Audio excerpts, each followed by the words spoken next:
Saudara-saudari terkasih dalam Kristus, hari ini Sabtu 11 November 2023 merupakan peringatan wajib Santo Martinus dari Tours, Uskup. Bacaan dibawakan oleh Valentinus Geri, Mazmur dilantunkan oleh Benedictus Joshua, dan renungan ditulis oleh Sandi Kusuma. Selamat menekuni Sabda Allah. Marilah mewujudkan kebaikan bersama untuk hidup dalam damai dan sejahtera.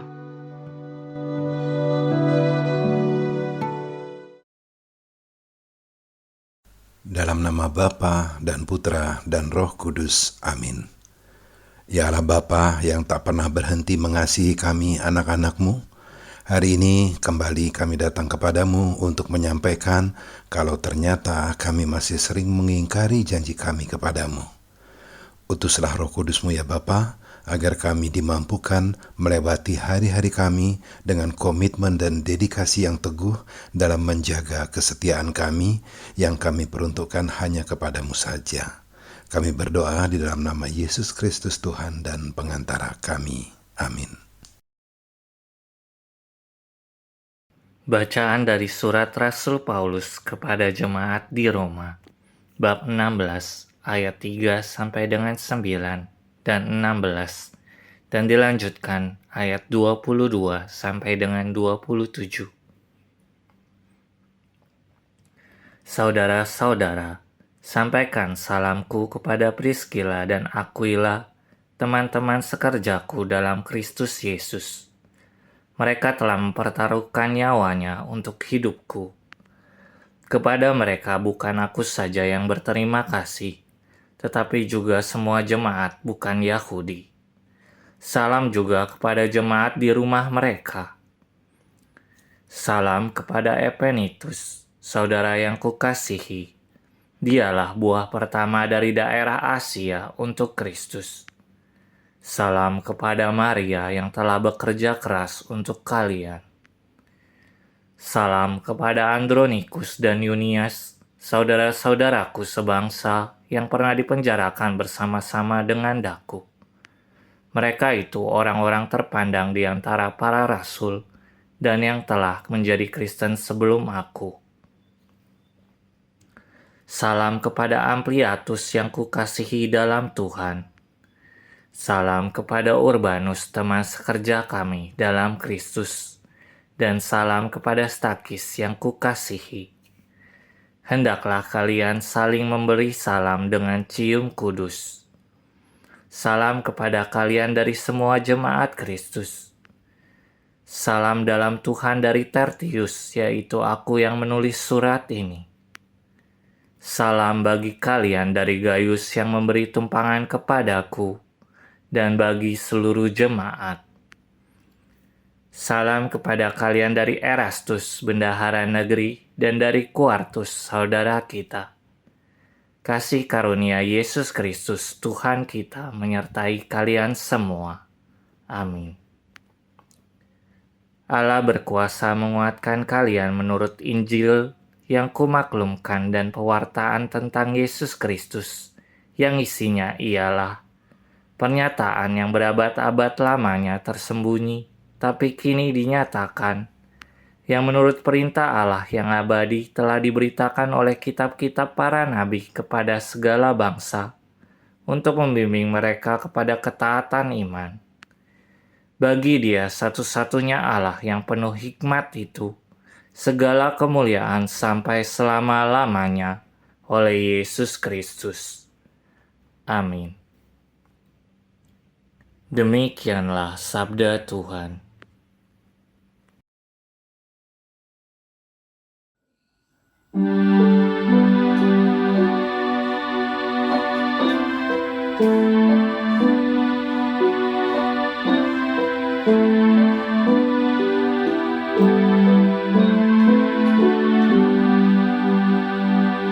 Aku hendak memuji nama-Mu untuk selama-lamanya, ya Allah Rajaku. Setiap hari aku hendak memuji Engkau dan memuliakan nama-Mu untuk selama-lamanya. Besarlah Tuhan dan sangat terpuji. Kebesarannya tidak terselami. Aku hendak memuji nama-Mu untuk selama-lamanya, ya Allah Rajaku. Angkatan demi angkatan akan memegahkan karya-karya-Mu dan akan memberitakan keperkasaan-Mu. Semarak kemuliaan-Mu yang agung akan kukidungkan, dan karya-karya-Mu yang ajaib akan kunyanyikan. Aku hendak memuji nama-Mu untuk selama-lamanya, ya Allah Rajaku. Segala yang Kau jadikan akan bersyukur kepada-Mu, ya Tuhan. Dan orang-orang yang Kau kasihi akan memuji Engkau. Mereka akan mengumumkan kemuliaan kerajaan-Mu dan akan membicarakan keperkasaan-Mu. Aku hendak memuji nama-Mu untuk selama-lamanya, ya Allah Rajaku.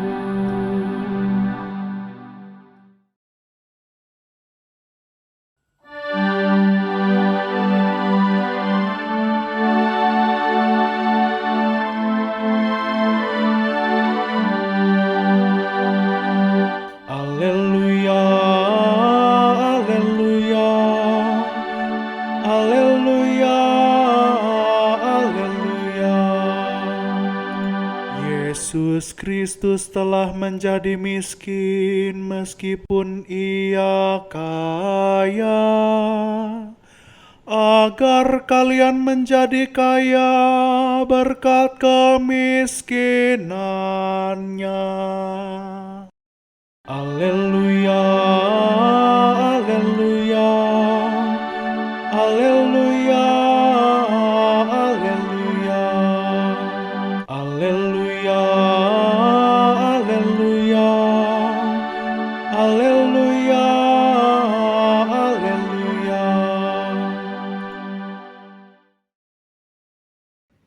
Inilah Injil Suci menurut Lukas, bab 16, ayat 9 sampai dengan 15.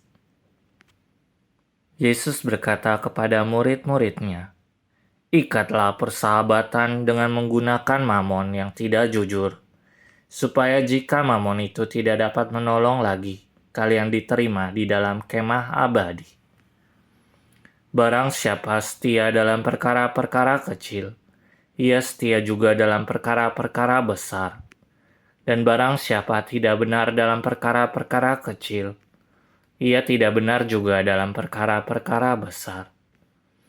Jadi jika kalian tidak setia mengurus mamon yang tidak jujur, siapakah yang akan mempercayakan harta sejati kepadamu?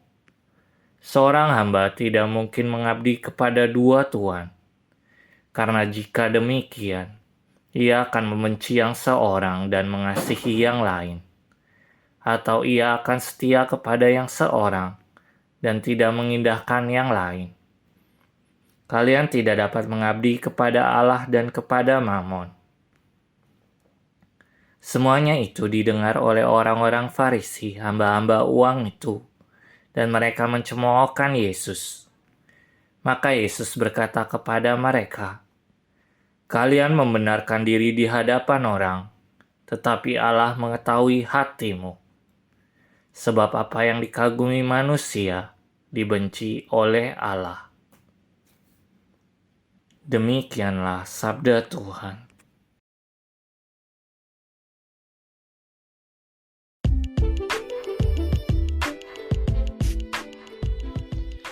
Jangan gadaikan kesetiaan demi Mammon. Renungan dibawakan oleh Sandi Kusuma.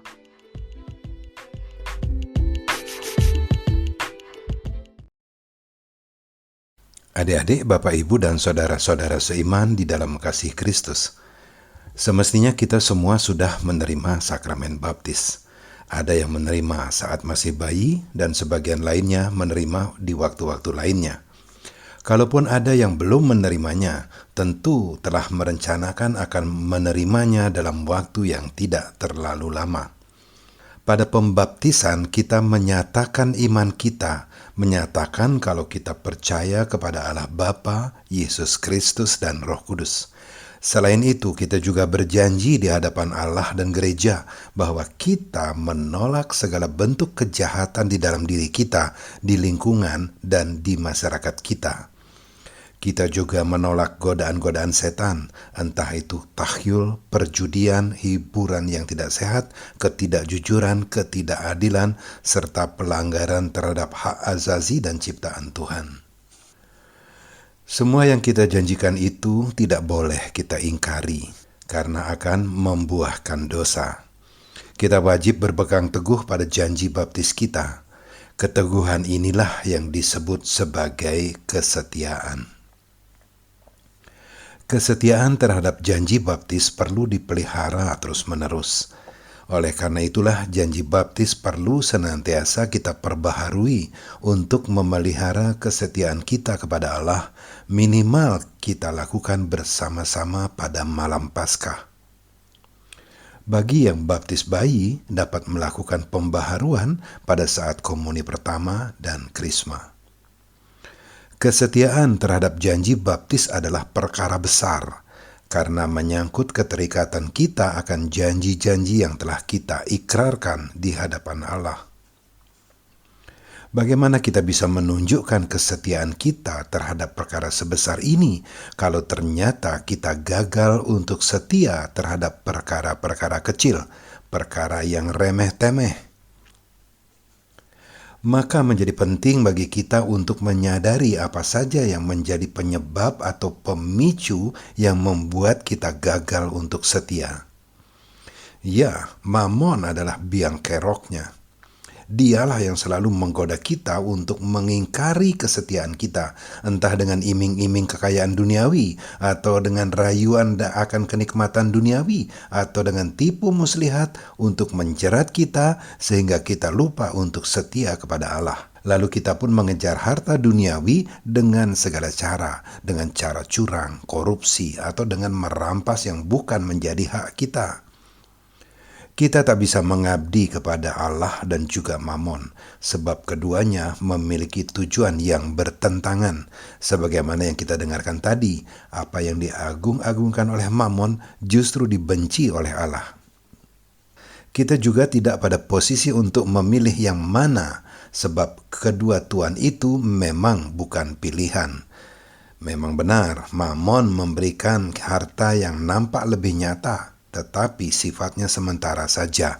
Harta dunia ini mesti kita tinggalkan di saat kita meninggal dunia, seberapa banyak pun harta yang kita miliki.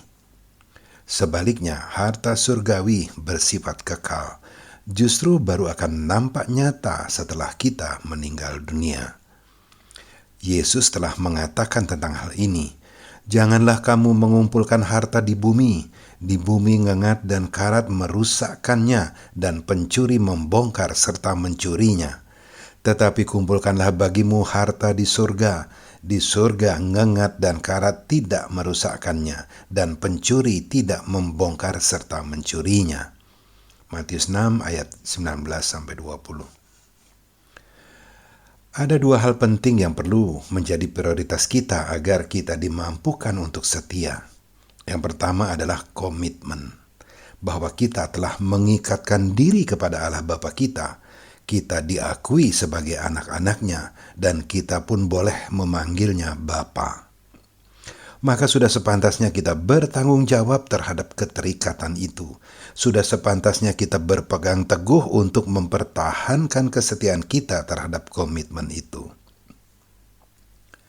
Selain komitmen, dedikasi adalah hal penting, berupa kesanggupan kita untuk memberikan tenaga, pikiran, waktu, atau milik kita lainnya untuk dipersembahkan kepada Allah sebagaimana layaknya yang dilakukan seorang anak kepada ayahnya.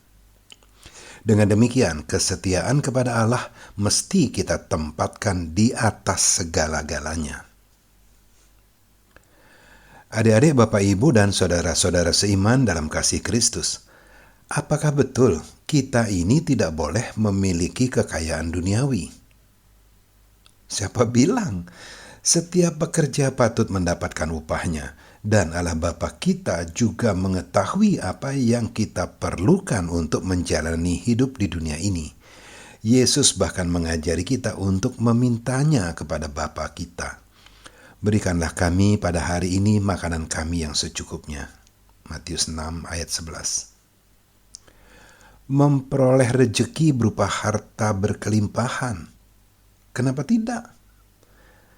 Yang tidak boleh adalah menjadi hamba dari harta duniawi itu. Tidak boleh mendapatkannya dengan cara-cara curang, menipu, dan sebagainya. Harta duniawi sesungguhnya dapat membuat kita berbuat baik kepada orang lain.